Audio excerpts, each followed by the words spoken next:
আজকে আমরা চলে এসেছি প্যারিসের ক্যাটাকম্বের সামনে।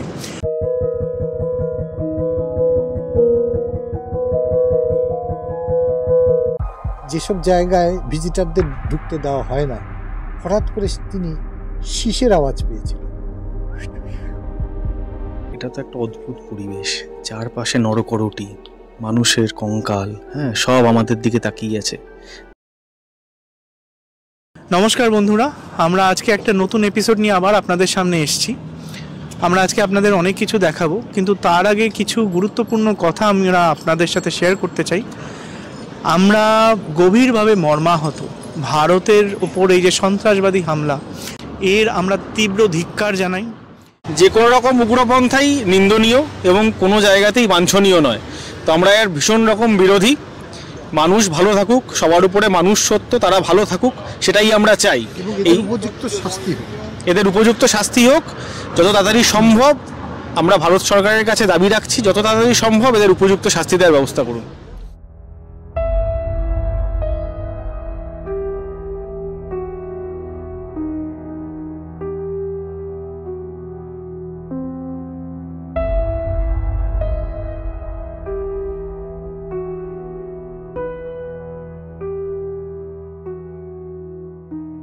আজকে আমরা চলে এসেছি প্যারিসের ক্যাটাকম্বের সামনে। ক্যাটাকুম খালি এখানেই আছে তা নয়, পৃথিবীর অনেক জায়গাতেই আছে। যেমন রোমে ভেসপ্যাসিয়ানের ক্যাটাকুম আছে, তারপর the Chappell the skulls of সেজারমা পোল্যান্ডে আছে।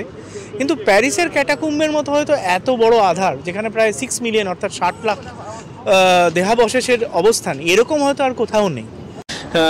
এখানে মাটির তলায় রয়েছে, মাটি থেকে অনেকটা গভীরে আমরা যাব, আপনাদেরকে দেখাবো।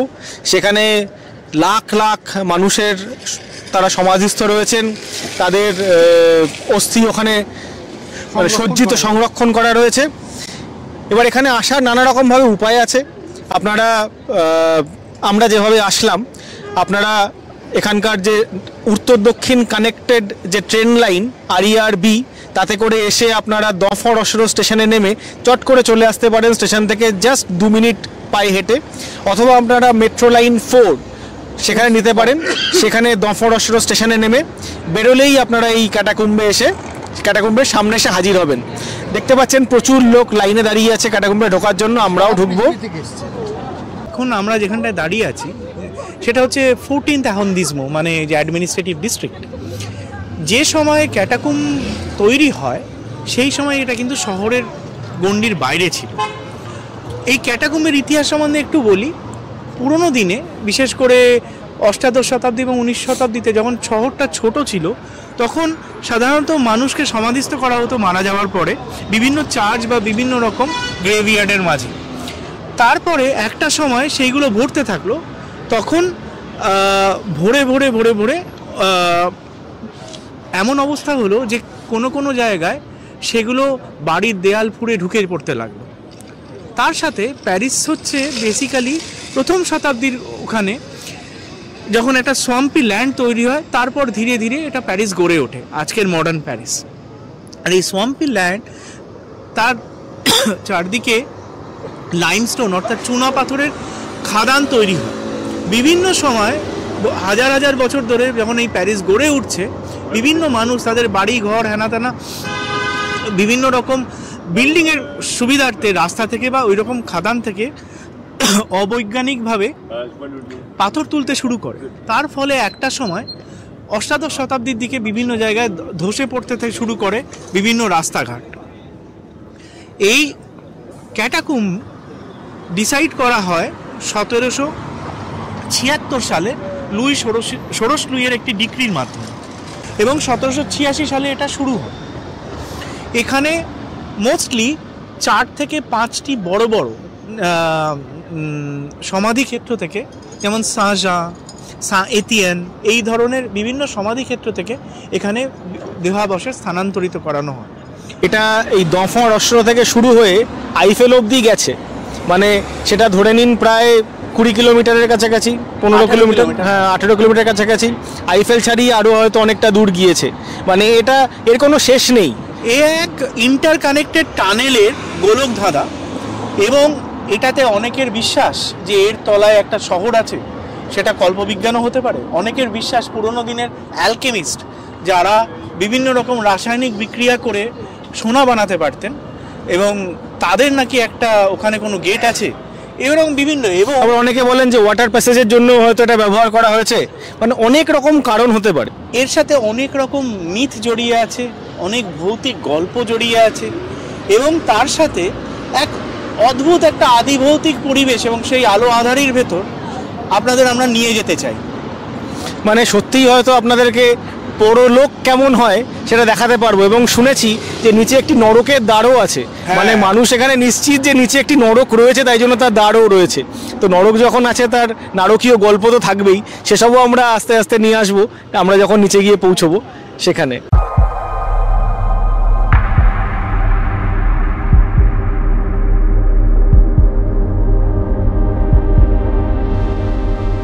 এই জায়গাটার নাম হচ্ছে প্লাস ডনফার রোশরো, যিনি একসময় কর্নেল ছিলেন। বেলফোর্টে যখন, মানে ইস্ট অফ ফ্রান্সে যখন জার্মান দখল করেছিল, যিনি ওটাকে উদ্ধার করেছিলেন, কয়েক হাজার সোলজার নিয়ে ঘিরে ফেলেছিলেন। তা যাই হোক, আমি এসছি বাতাক্লার সামনে, যেখানে পৃথিবী বিখ্যাত এক স্থপতি, যাকে আপনারা হয়তো এখনই বলার সঙ্গে সঙ্গে চিনে ফেলবেন, তার নিজের একটা অসাধারণ কীর্তি। এই যে লায়ন, সেই লায়ন, এটা রেপ্লিকা। বেসিক্যালি এটার অরিজিনালটা রয়েছে বেলফোর্ট শহরের হোটেল দ্য ভিলের সামনে, এবং তারই আর একটা পার্ট উনি করে এই ডনফার রোশরোর এখানে স্থাপন করেছেন।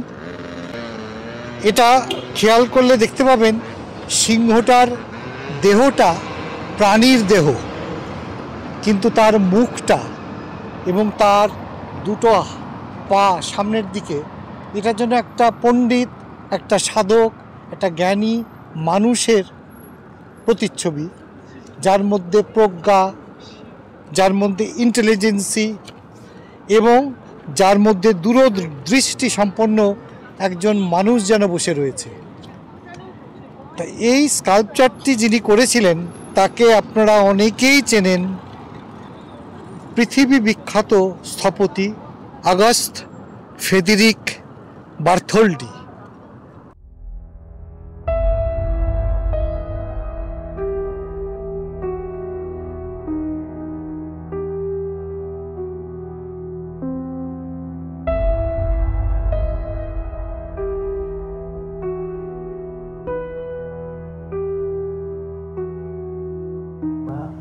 নামতে পারলাম 131টা সিঁড়ি পেরিয়ে।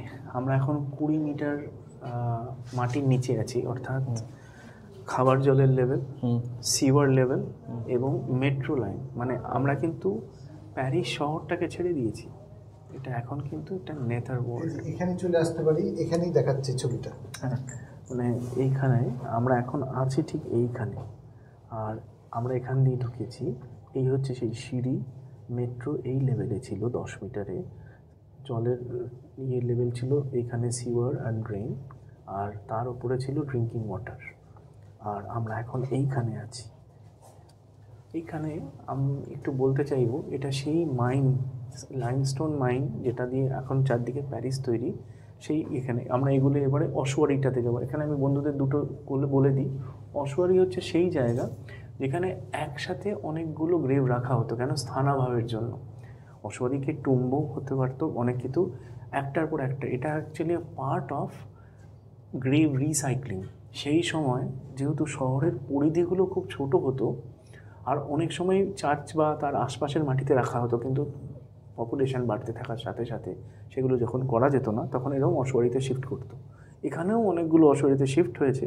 আমরা যেমন বিভিন্ন সময়, মানে শুধু রিসাইকেল তো হয়েইছে, ইনফ্যাক্ট এখানে একটা জেনোসাইড টাইপেরও ইনসিডেন্ট কয়েকবার হয়েছে। রিভলিউশনের সময় প্রচুর মৃত লোকজন বা তাদের হাড়গোড়কে নিয়ে সেখানে এখানে রাখা হয়েছে। হ্যাঁ, মানে গর্ত ইন দ্য সেন্স, ওই যেমন উপরে বলছিলাম, কি হলো যখন এখানে এটা প্ল্যান হলো, লোকে কি করতো, যে কোনো মাইন কোয়ারি করার পর সেটাকে স্যান্ড ফিলিং করতে হয়। সেটাই প্যারিসে হতো না। তার ফলে রাস্তা ধসতে শুরু করলো। আসল যে ব্যাপারটা হলো, ষোড়শ লুইয়ের সময় 1774 থেকে 77-এর মাঝে এই এখন যা অ্যাভিনিউ দনফারাসেরও তার 300 মিটার রাস্তা বসে গেল। তার আগে টুকটাক হচ্ছিল, এই লোকে গা করছিল না। এই 300 মিটার জায়গা বসে যাওয়ার পর লোকের টনক নড়ে এবং তারপর একটা প্রপার ডিগ্রি করে একটা কোয়ারি ইন্সপেক্টর অফ কোয়ারিজ করা হয় এবং তাকে দায়িত্ব দেওয়া হয় যে এই জিনিসটাকে ইয়ে করতে।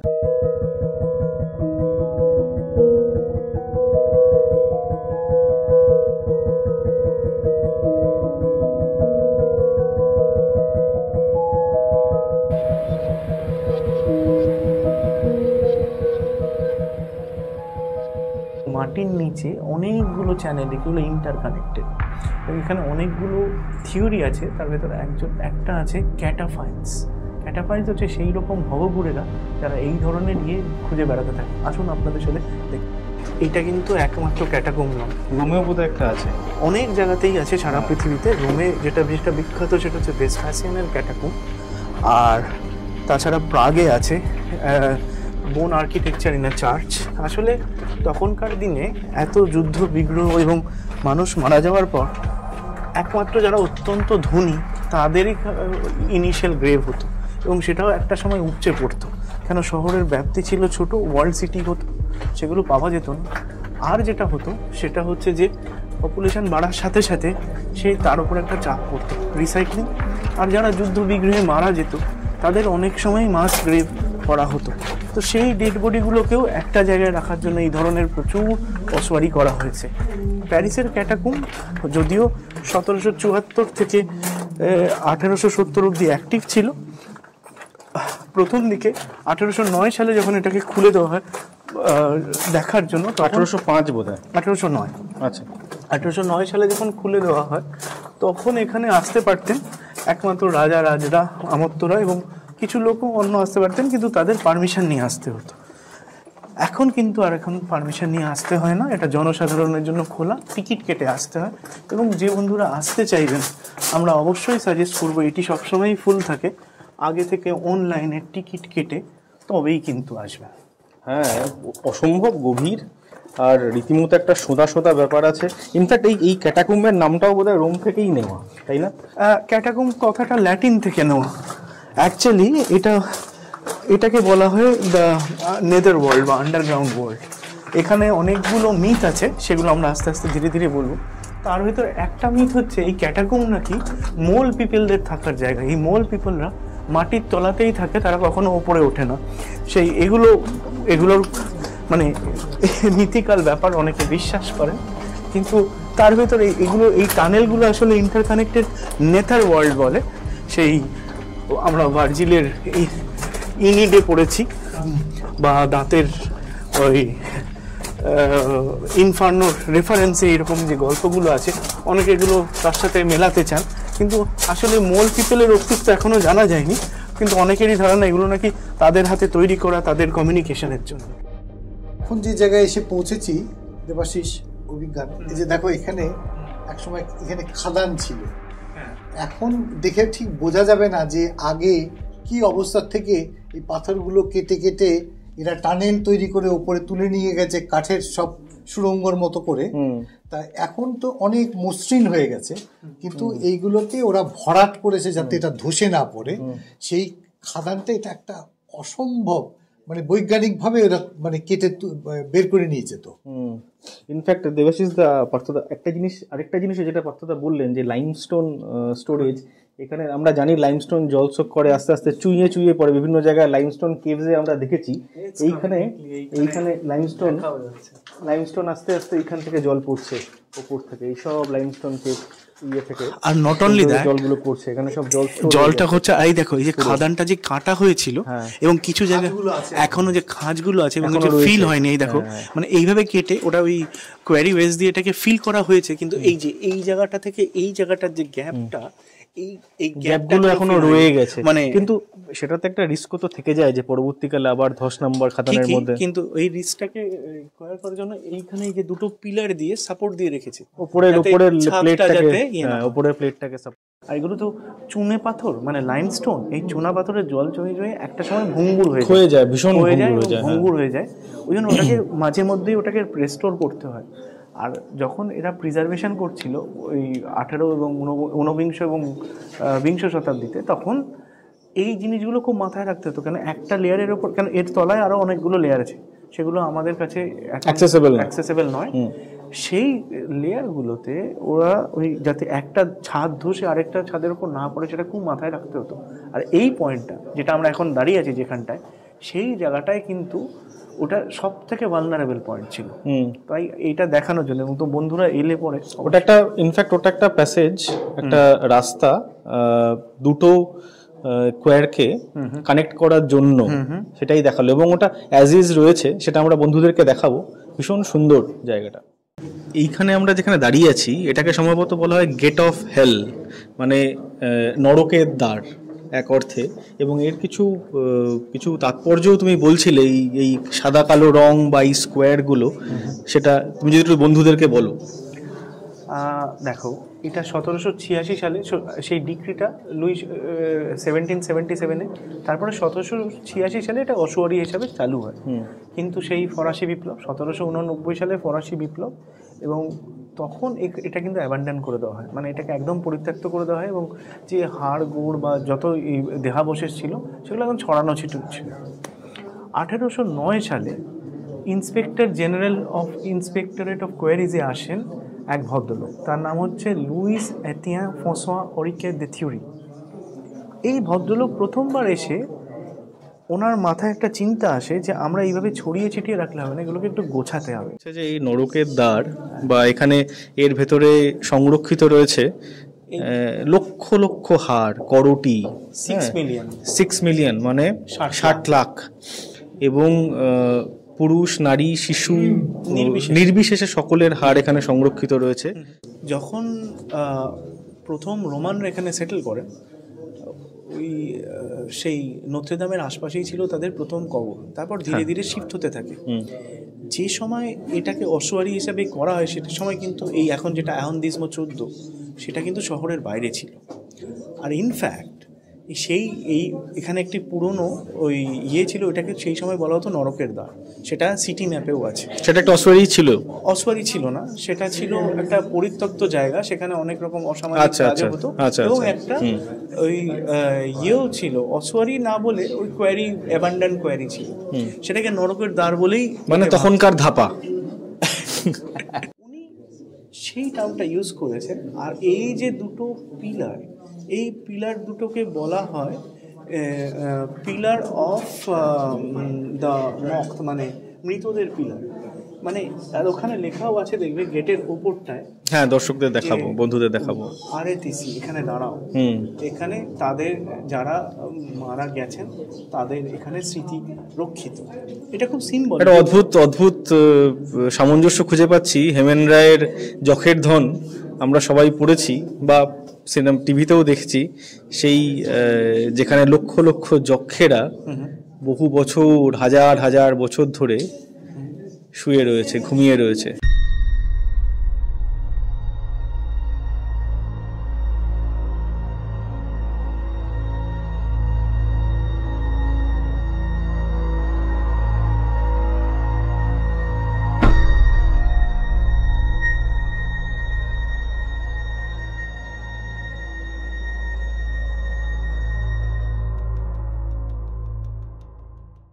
প্রায় 60 লাখ লোকের দেহাবশেষ আছে 10th সেঞ্চুরি, অর্থাৎ 10ম শতাব্দী থেকে 1800 শতাব্দী অবধি। একটা প্লাকও আছে 1848 সালে, কয়েক মিলিয়ন মানে মৃত মানুষের অস্থি এখানে নিয়ে এসে স্থাপন করা। তার কারণ 1848 একটা রেভলিউশন হয়েছিল 1848-এ। আমি যেটা আপনাকে বলতে চাইছি, বিভিন্নভাবে যখন এটা ওই ভদ্রলোক সাজানো শুরু করেন, বিভিন্ন শেপে আপনি দেখতে পাবেন যে বিভিন্নভাবে এগুলো করছে। ইনফ্যাক্ট আরেকটি এই হাড় এবং খুলির আইফেল টাওয়ারও ছিল, সেটা কিন্তু সেটা বর্তমানে ধ্বংস হয়ে গিয়েছে।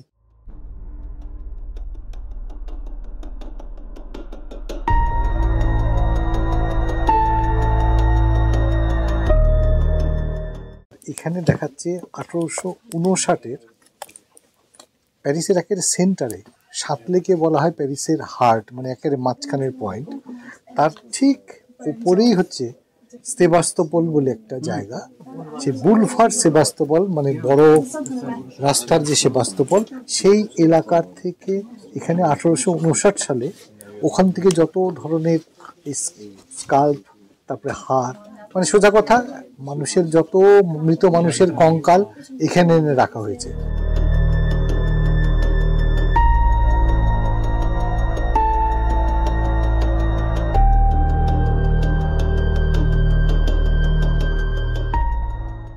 Question de sécurité, on est bien ici?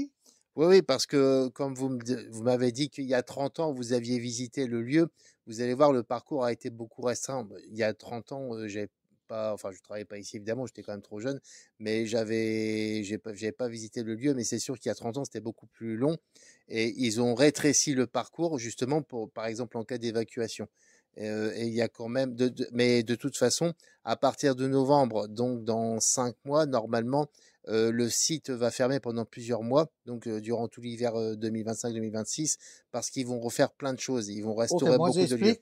আমি ওনাকে বলেছিলাম যে আমি 30 বছর আগে যখন আমি পোর্ট দ'অর্লিওতে থাকতাম, এখান থেকে 2 কিলোমিটারও না, 1.5 কিলোমিটার হয়তো, আমি 10 বছর ছিলাম এখানে। তা সেখানে আমি বেড়াতে এসেছিলাম, তখন এরকম ছিল না। উনি বলল যে আমি হয়তো তখন কাজ করিনি, কিন্তু আমি জানি যে তখন এটা গ্যালারিটা অনেক বড় ছিল এবং অনেকগুলো এতাজের মধ্যে ওগুলোকে রাখা হতো। সিকিউরিটির কারণে এগুলোকে কমিয়ে দিয়ে মানে মানুষ যাতে সিকিউর বা মানে তার সংরক্ষিত বা তার সব কিছুর সাবধানতা অবলম্বন করতে পারে, সেই জন্য ওরা জিনিসগুলো, গ্যালারিগুলোকে কমিয়ে দিয়ে এত সুন্দর করে গড়ে তুলেছে। এবং আগামী নভেম্বরের 2025 নভেম্বর থেকে 2026 এটা বন্ধ থাকবে সিকিউরিটির কারণে, এবং আরও কাজ হবে ভেতরে, যাতে কোনো সময় কোনো মানুষের কোনো অসুবিধা হলে তাদের কুইক বের করে নিয়ে যাওয়া যেতে পারে। Alors, je me souviens très bien d'une ronde que j'avais fait. C'était un matin, j'étais tout seul. C'était un samedi comme aujourd'hui. C'était il y a quelques années. C'était au moment des gilets jaunes à Paris. Vous savez, le monde entier en a parlé parce qu'il se passait comme des manifs. Enfin voilà. Et donc le samedi, les sites étaient fermés. Le samedi spécialement, je me souviens. Donc j'étais tout seul à faire une ronde dans les lieux et dans un endroit, mais qui n'est pas directement accessible aux visiteurs. J'ai entendu, j'en suis sûr et certain, un sifflement, un sifflement un peu étrange, et c'est tout. Mais c'était ça, c'est sûr, c'était un sifflement. Et bon, voilà.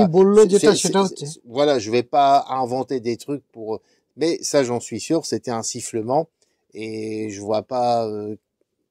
Là, ça reste mystérieux, inconnu. Ok. অভিজ্ঞান জিজ্ঞেস করলো এই মাত্র মুশিও গতিকে যে আপনি এখানে যেহেতু অনেক বছর কাজ করেন, আপনি কি এমন কোনো জিনিস দেখেছেন, বা এই যে মৃত লক্ষ লক্ষ মানুষের মধ্যে আপনি থাকেন, কোনো কিছু শুনেছেন বা দেখেছেন, বা কোনো দিন একটা ভয়াবহ বা একটা ভয়ের কিছু বললো কয়েক বছর আগে প্যারিসের সিন্ডিকেটরা স্ট্রাইক ডিক্লেয়ার করেছিল। তাদের সেই জ্যাকেটের নাম ছিল জোন, মানে ইয়েলো কালারের জ্যাকেট, মানে জিলে হচ্ছে পাতলা জ্যাকেট, জোন হচ্ছে ইয়েলো। তা সেই জিলে জোনরা ওইটা পরে বিভিন্ন ম্যানিফেস্টেশন করতো। তো উনি সেই স্যাটারডেতে, সেদিন এখানে বন্ধ ছিল, উনি নেমেছিল যেসব জায়গায় ভিজিটারদের ঢুকতে দেওয়া হয় না। হঠাৎ করে তিনি শীষের আওয়াজ পেয়েছিল। সেটাই উনি বলছে যে আমি তোমাদের ভয় দেখানোর জন্য বলছি না, বা আমি কোনো জিনিস নিজে ক্রিয়েট করছি না, আমি শুনেছিলাম কেউ যেন শীষ বাজাচ্ছে, সিফলে, মানে c'est un lieu qui n'est pas, que vous trouverez en fait nulle part ailleurs dans le monde. Alors évidemment, il existe des ours en Italie notamment qui sont très jolis, mais qui sont un peu plus petits par la taille, mais qui sont très jolis ici. Mais franchement, c'est à Paris, les catacombes de Paris, ça reste un lieu unique par la taille et en son genre.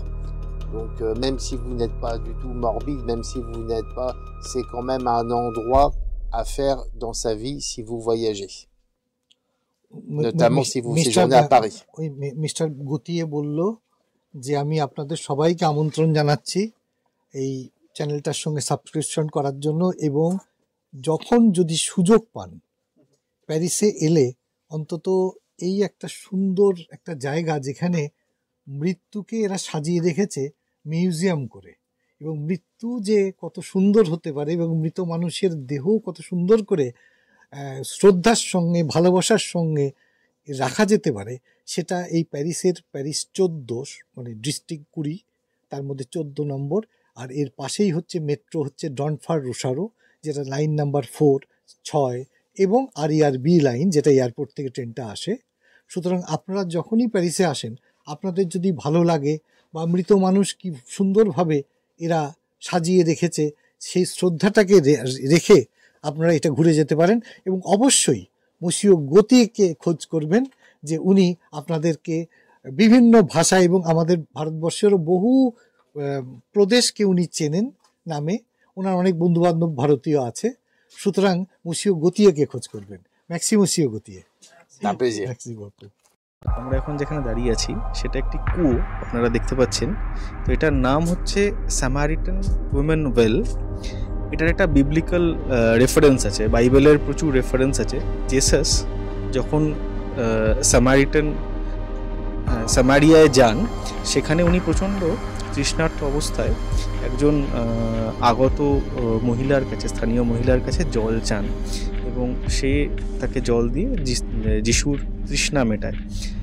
তখন যিশু তাকে দুটি বর দেন, যে যদি জল না থাকে কোনো তৃষ্ণার্তের তৃষ্ণা নিবারণের জন্য, তবে পাথর ফুঁড়ে জল বেরিয়ে সেই তৃষ্ণা নিবারণ হবে, এবং যদি কেউ জল দান করে তবে সে জীবনে কোনো দিন তৃষ্ণার্ত হবে না।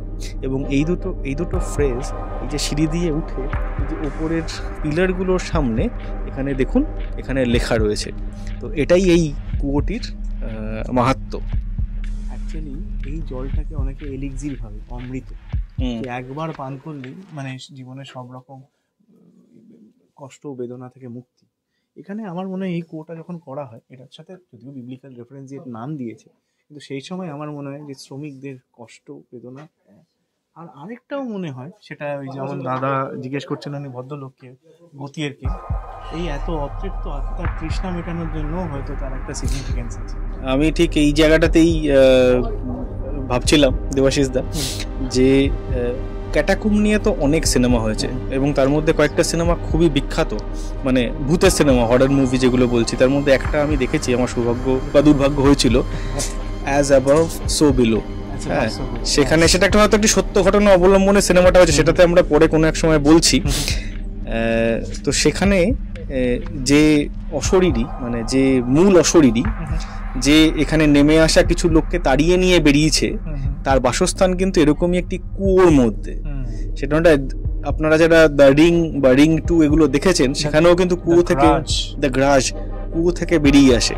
তো মানে জানি না এর তলায় কি রয়েছে, কারণ এটা একটি অ্যালুমিনিয়ামের প্লেট দিয়ে ঢাকা, এবং তার তলায় জল দেখতে পাচ্ছি না, কিছুটা জল দেখা যাচ্ছে, কিন্তু জলের নিচে কি আছে সেটা জানি না, এবং এটা কত গভীর তাও জানি না।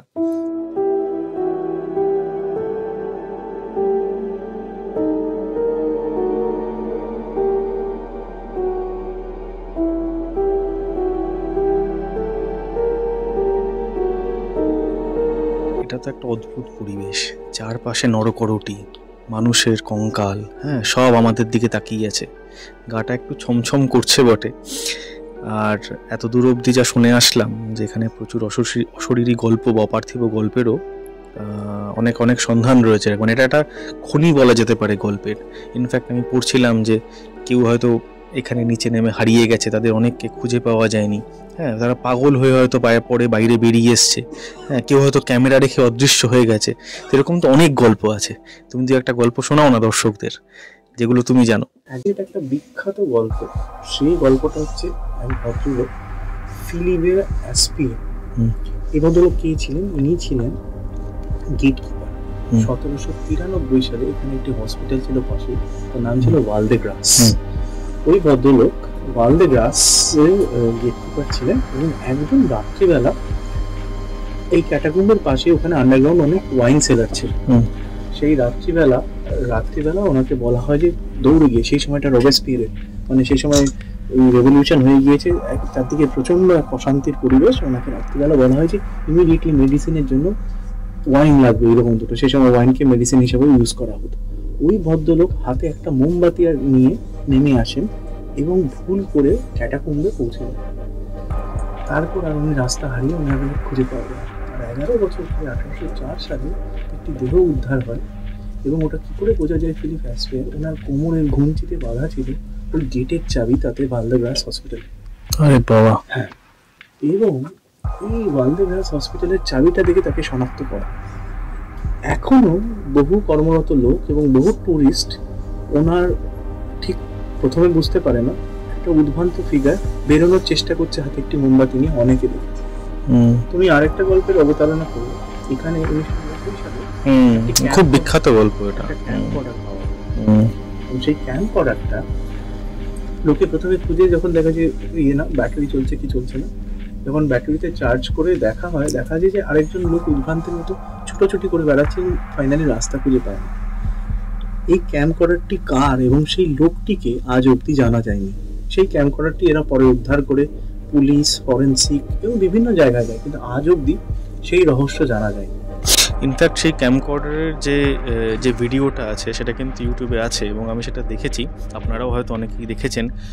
সেটা কিন্তু মানে খুবই ডিস্টার্বিং, খুবই ডিস্টার্বিং। এবং ওই ভিডিওটা দেখলে মনে হয় কেউ যেন তাড়া করে বেড়াচ্ছে। এবং এই ঘটনাটা নিয়েই যে আমি যে সিনেমার কথা বলছিলাম, সেই সিনেমাটা এই ঘটনাটা নিয়েই মেনলি হয়েছে বলা হয়, আইডিয়াটা এখান থেকেই নেওয়া। তো এইটা 2004 সালে ত্রোকাদেরো মানে আইফেল টাওয়ারের নিচে এরকম একটা টানেলে গিয়ে খুঁজে পায় যে একটা ফুল ফ্লেজেড সিনেমা হল এবং তার সাথে একটি ফুল ফাংশনাল বার পায় এবং সেখানে সিট গদি ফদি আটা। পুলিশ সেটা ইনভেস্টিগেশন করে, কাউকে পাওয়া যায় না। অদ্ভুতভাবে পরের দিন ওখানে লেখা থাকে একটি কথা ফরাসিতে না শাকসা, তার মানে হচ্ছে আর খুঁজো না। তারপরে কিন্তু কোনোভাবেই আর ওই রহস্যের সমাধান হয়। ইনফ্যাক্ট যে বিখ্যাত ওয়েব সিরিজ আর্সেন লুপাঁ, যেটা আমরা সেকেন্ড সিজনটা মেইনলি দেখেছি, সেখানে কিন্তু একটা বড় অংশ ক্যাটাকম্বের তলায় শুট হয়েছে এবং দেখানো হয়েছে যে ক্যাটাকম্বের তলায় ওদের লাক্সারিয়াস থাকার জায়গা, বিছানা টিছানা সব রয়েছে। মানে ক্যাটাকম্বের ব্যাপ্তি এত বড় এবং কত দূর সেটা বোধহয় মানুষ এখন ভুলেই গিয়েছে। বিজ্ঞান এই খুলিটা দেখেছো, এর মাথায় একটি গুলি, একটা ছোট্ট ছিদ্র, গুলির ফুটো, মাথায় গুলি দিয়ে ইয়ে করে, এবং সেই খুলিটাকে এইভাবে সাজিয়ে রেখেছে এমন ভাবে যে মানে দ্রষ্টব্য করে। আমি তোমায় সেই গল্পগুলোর ভেতর আরেকটা গল্প বলবো। এখানে অনেক অংশেই না অনেক সময় নিষিদ্ধ, যেখানে যাওয়া যায় না। এরকম এক ভিজিটার এক জায়গায় ঢুকে পড়েছিলেন এবং সেখানে গিয়ে উনি 19th সেঞ্চুরি এক ভদ্রমহিলাকে দেখেন সেই পোশাকে এবং সেইভাবে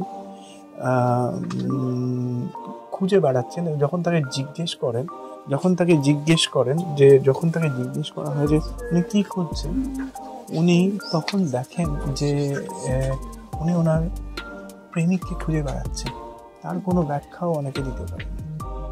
অভিজ্ঞান এছাড়াও, এই গল্পগুলো ছাড়াও প্রচুর লোকে এখানে বিভিন্ন রকম ফিসফাস মানে যেটাকে হুইসপার বলে, বা বিভিন্ন রকম শিশের সাউন্ড, বিভিন্ন রকম মানে ভিজুয়ালস প্রচুর লোকের হয়েছে।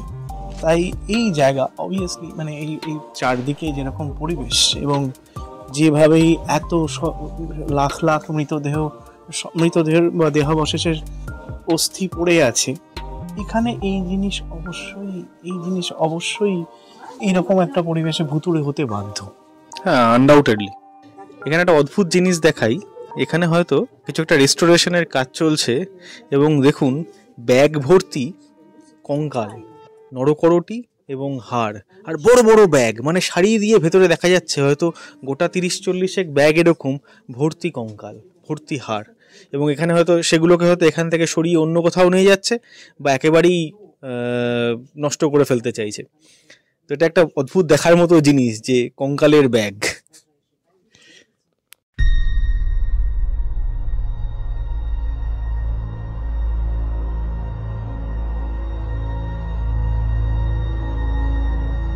চলতে চলতে আমরা একটা জিনিস দেখাতে পারি, আমরা মাটির কত নিচে আছি, প্রায় 20 মিটার নিচে। এই দেখো, অ্যাকচুয়ালি আমরা ওই ওপরটাই হচ্ছে এক্সিট, আর আমরা ঠিক তার থেকে এতটা নিচে আছি। এইটা তুমি বুঝতে, এটা যদি আমরা একটা ভার্টিক্যাল লাইন ধরে দড়ি বেয়ে উঠে যাই তাহলে আমরা এতটাই নিচে আছি। এই দেখো, এইবার তুমি বুঝতে পারবে তাই আমরা কতটা নিচে আছি।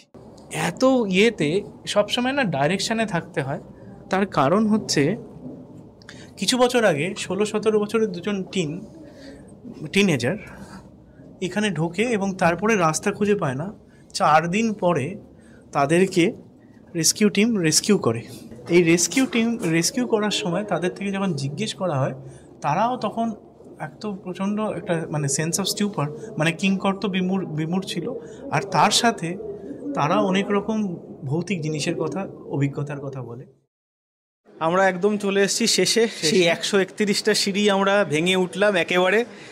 একটু ধকল গেল বটে, তবে এসে পৌঁছেছি একটা সুভেনিয়ার শপের সামনে, যেখানে বেরোবেন এক্সিটের একদম পাশে। একটু চট করে আমরা ঘুরে নিই, ভেতরে খুব সুন্দর সুন্দর জিনিস আছে। ইনফ্যাক্ট এই সুভেনিয়ার শপটা 2019 সালে ক্যাটাকম্বের সংযোজন, এবং মেমেন্টো হিসাবে এই শপটাতে অনেক কিছুই দেখা যেতে পারে। এটাকে অ্যাকচুয়ালি সুভেনিয়ার শপ না বলে স্কেলেটন শপ বললে বোধহয় ভালো হয়। প্রচুর স্কেলেটন, অদ্ভুতভাবে প্রচুর স্কেলেটন। ইয়েস।